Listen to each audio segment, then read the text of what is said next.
Hello everyone, so welcome to another vocal video. Thank you so much for joining me. So today's video, we're going to be talking about picking the right songs to sing. Now this is something a lot of singers are asking me about all the time, whether it's in a group setting or if they're coming to me for a lesson. They want to know, where do I start as far as picking songs when I am just starting out? It can be a little overwhelming, especially if you like so many styles of music. And if you are not entirely sure what's your style yet, or what's your voice type, right? Well, let me just tell you right away, that doesn't matter. When you're just getting started, you have to find a song that, number one, you connect with and can be a lot of fun. Number two is singable, and I'll get to that soon. And then third, it is something with a range that is mostly in the middle of your voice. So, where is it that you should be looking? In the past. Now, for those of you that don't know me, I'm a big, proud music curmudgeon. I said it, I'm not too crazy about a lot of today's pop music. It's overproduced. There's a lot of auto-tune, and not only that, I think all the singers sound the same. I'm not alone. I know that I got a lot of young students that feel the same way and prefer to go back to the past to find songs you can actually work with, songs that are singable. So we're going to go into the way past for everybody.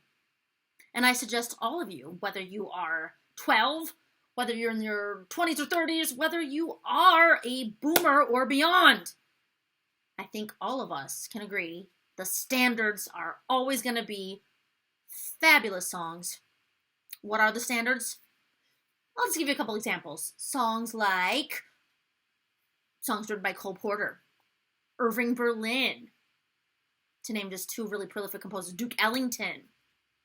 Songs that would have been sung by such amazing singers like Ella Fitzgerald, Frank Sinatra, Nat King Cole, Dean Martin, Eddie Gourmet, to name just again a few really excellent singers from days way in the past.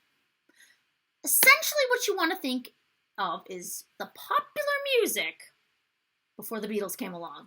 So that's what I call like crooner era and before that. So it's that big time period between the 1920s, yes, with like Cole Porter and such, going up until, the Fab Four came on the scene and changed music as we know it. So this music is very singable. What do I mean by that? There are melody lines. Yes, somebody can accompany you on a piano. Oh, how about that? Nothing is overproduced. It is about you and the melody. No tricks required. You can't hide behind these. These melodies and lyrics stand the test of time. You want proof? Why don't you just go ahead and look up Someone to Watch Over Me by Gershwins.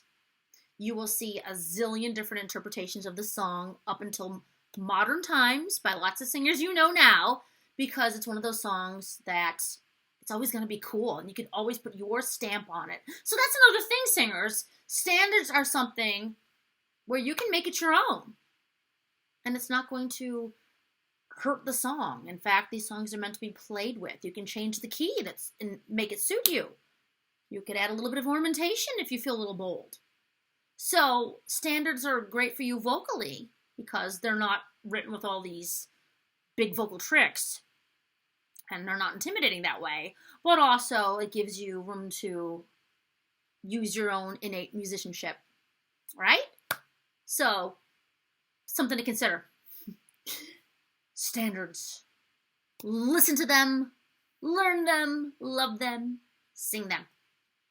So that's my advice for you, is maybe looking to a place you hadn't thought of looking. And, if you are not a beginner and watching this, let's say you're somebody who's been singing this for as long as you can remember, you're a little bit older, seasoned singer, and you're looking for material, but you're sick of singing the same covers of, the stuff you grew up with. Let's say you are a boomer, and you've been singing lots of, like, Joni Mitchell, Neil Young, all that great stuff from that era. And you want to mix it up because you're like, okay, I've been singing my generation songs forever. What do I do now? Well, they all eventually end up going back to that time period and singing a lot of the crooner stuff or the standards because they're just really enriching. So there you go. If you are finding stuck for repertoire, again, especially for beginner. But if you're looking to mix it up, if you're an intermediate and more seasoned singer, the standards are always going to be a solid choice. Here's another added bonus, singers. I'll leave you with this. If you've got the standards in your repertoire, they're always a great thing to have handy for anywhere you gig. Or even if your friends know you sing, standards will be incredibly good at any sort of event, like a wedding or retirement party, birthday parties, surprise proposals. Oh, they're so good for anything. So that's another thing to consider. These songs go anywhere, and people are going to love them.